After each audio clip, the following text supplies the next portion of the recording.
Hey YouTube, what's going on today? So, as you can see, we have some new changes. The computer actually fully fried my solid state drive, messed up my hard drive. I had to put a lot of new parts in it, but we are here. We won't have any more problems. I fixed my overheating problem, and we should be good. So, welcome back to myself as well. I hope you all have had a great month of April, last bit of month of April and first bit of month of May. So yeah, let's go ahead and jump into this. So before my computer decided it wanted to blow itself up, we had ran Money Games Part 1. So we're going to do Money Games Part 2 today. I hope you all are ready because I am definitely ready. I've not seen your guys' faces in a long time. Sorry about the comments. I was really stressed about this and wanting to rip my hair out every second of every single day. So, yeah, that's where we're at. Also, just so you know, whenever you guys see the new outro, that's something I went ahead and made myself. We lost the old outro, but we still have the original intro, so I'm very appreciative of that. But that's just where we're at right now. So, I hope you all enjoy, and let's go ahead and jump right into it. There we go.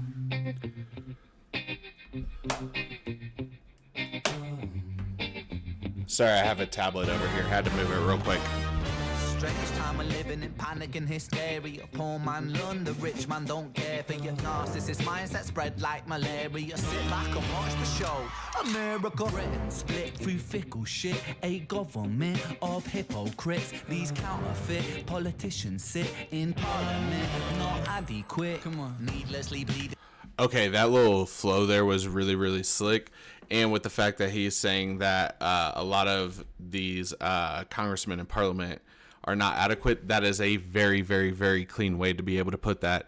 I feel very similarly to that, to even here in America. We have a lot of people who are in power who should not be in power. I hope we start to see some of them get dwindled out as we see a lot more of these younger Congress and Senate members start to join in. But yeah, I love the way he worded that. Resources all dry. Turn a blind eye if it means a pay rise. Oh, what a shame it would be, I would die if number 10 Downing Street burned in a fire. Only joking, only messing, don't be stressing. I'm a peaceful adolescent, there's no need to be unpleasant. Write my thesis in a rhyme scheme to analyze the brain while my fingers on the trigger of a money game. Oh, rain, a storm it comes up with. Okay, also I really love the kind of old school jazz feel to this. It's got the trumpets going in the background. I've heard some sax going. I like this beat. I really like it. And no surprise to distorted lies, poison in the veins, but we died upon the blame. It's easier to blame, but point the mirror at ourselves. We're all part of this whole money game. That was a clean little flashback to Money Game Part 1 right there. I don't know if you all caught that or not, but the first little flip back he did.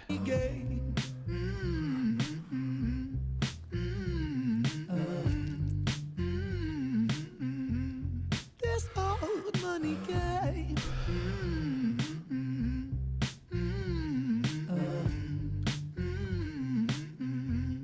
This old money is a game, and the ladder we climb turns a saint into a sinner with his fingering crime. I'll break it down for you motherfuckers line by line. This is business economics in a nursery rhyme.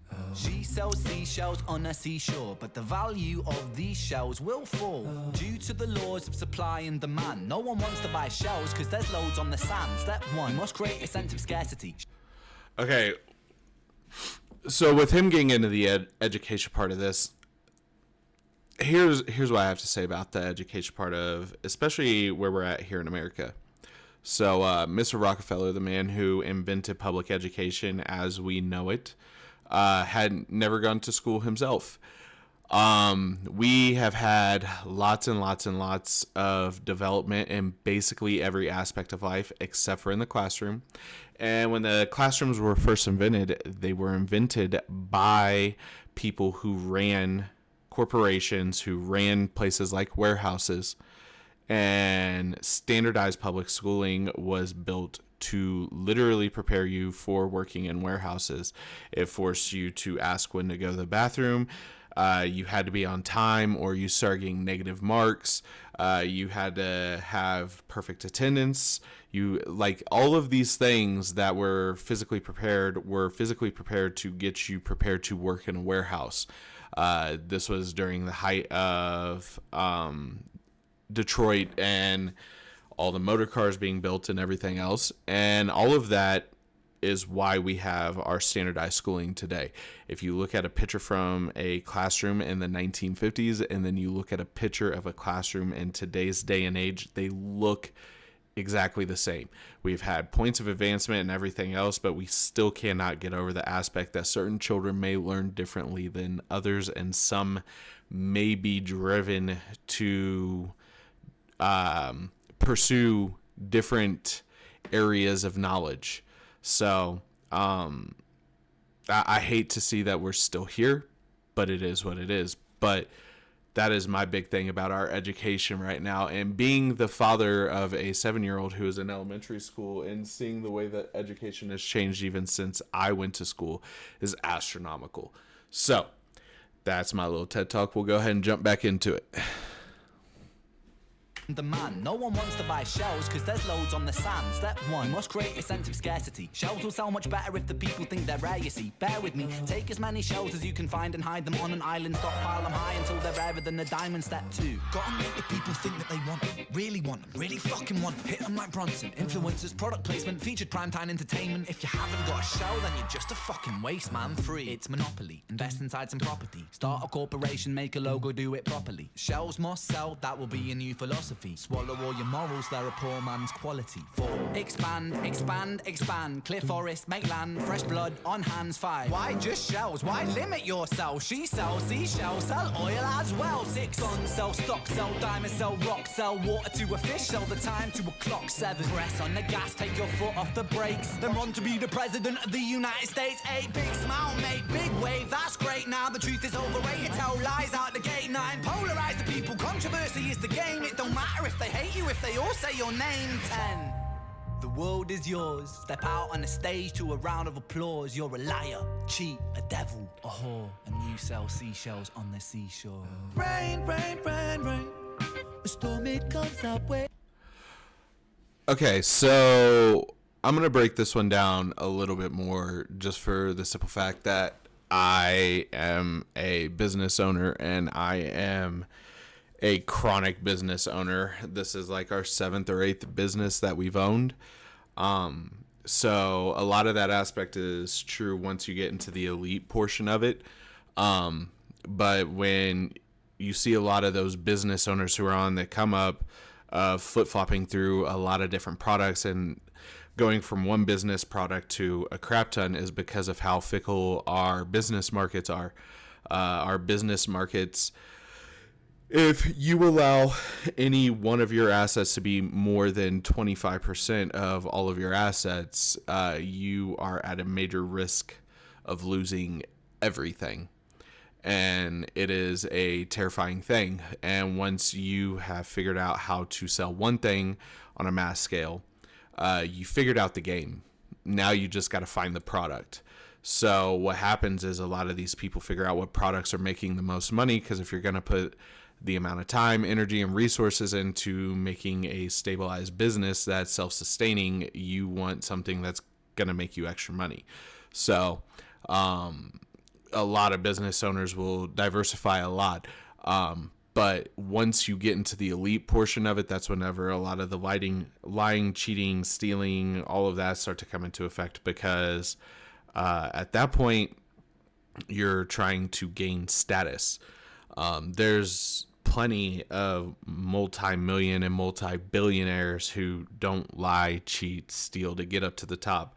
The issue is a lot of people claim that a lot of stealers who are multi-billionaires are breaking every law because they steal from the IRS or they steal from Uncle Sam. And fact of the matter is, we get taxed more here than basically anywhere else in the world. We get taxed more than in Dubai. We get taxed more than in Japan. We get taxed more than in the UK. I mean, America was founded on breaking away from tax, i.e. the Boston Tea Party, but we got upset over a tea tax, and we now tax to earn our income, to pay our taxes, to purchase anything. Individual items have specific state taxes. You have your state tax, you have your local tax, you have your county tax, you have this tax, you have that tax. Like, when people tell me that they're a bad person because they took from the IRS, I really could care less. The government has taken more than enough from a lot of people. And if you find a way to cheat the system, I mean, use it. Because trust me, they will use every advantage they have over you if you ever come up short. So that's just kind of how I feel about all that. I do fully agree that once it gets into the elites that it becomes a little sideways, but on a lower end scale, diversifying is literally just trying to stay in the game, because with how finicky our market is, you could have one company that is doing really, really well in your portfolio, and the next day cancel culture gets a hold of something that they don't like about that company, and you just lost everything you own. So I see both sides of that one. But I do fully agree with how bad it gets once they get up to the elites and into Congress and Senate. And for Britain, I don't know really a whole lot of the drama that goes on in your all's political issues, because here in America we have enough going on, especially with how hard we're paying attention to Ukraine and Russia and China and Taiwan, and I mean still Iraq and Afghanistan. Here in America, we never stop being at war, so we always have to worry about everything from everyone. But yeah, that's just kind of how I feel about it. But let's go ahead and finish the song out and see what else he has to say. Seashore. Rain, rain, rain, rain. A storm, it comes our way. And no surprise to distorted lies, poison in the veins, but we not upon the blame. It's easier to blame, but point the mirror at ourselves. We're all part of this whole money game.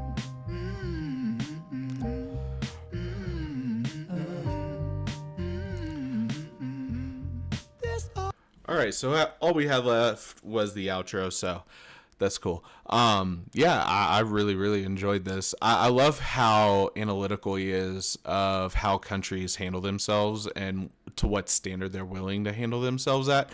And I also love the fact that he's willing to break everything down on a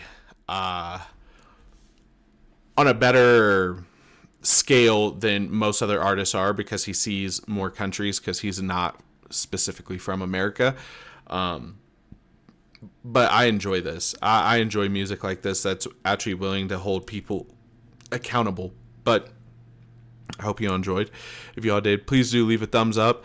I tried to make this video a little bit longer because, like I said, we have had so many issues going on over the past month or so. And in all honesty, for those of you all who have been around for a while, it's been going on for a couple of months.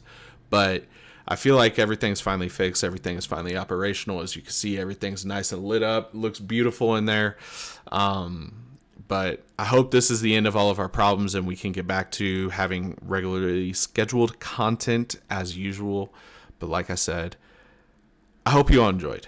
I really do. I'm glad to be back. I hope you all are glad for me to be back. If not, I'm wasting my time here. But anyways, like always, I hope you all have a great weekend. I hope you all have a great rest of your day. And I will catch y'all in the next video. Peace.